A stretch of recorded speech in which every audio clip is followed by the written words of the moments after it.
Könnt ihr ein bisschen Neftisch sprechen, nur damit ich... Also wir können neftisch, rätoromanisch zusammen. Also fast in Fisch, dann Fäß, und für den Fäß und Fuhr. Wenn Fisch, wenn Fuhr, wenn Fass. Und das heißt?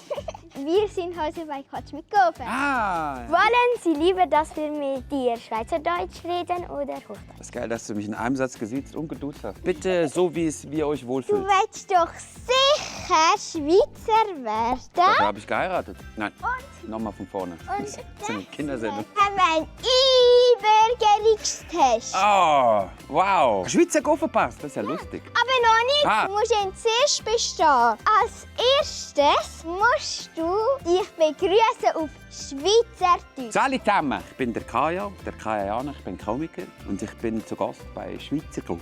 Genau. Merci. 10 Punkte.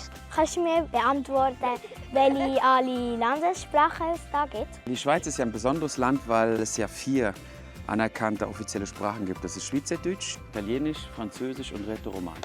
Vielleicht könntest du ja auf ein Konzert von uns kommen. Wo spielt der wann das nächste Mal? Volkshaus in Zürich. Ticket-Link in der Beschreibung. Sorry, ich kann nicht anders.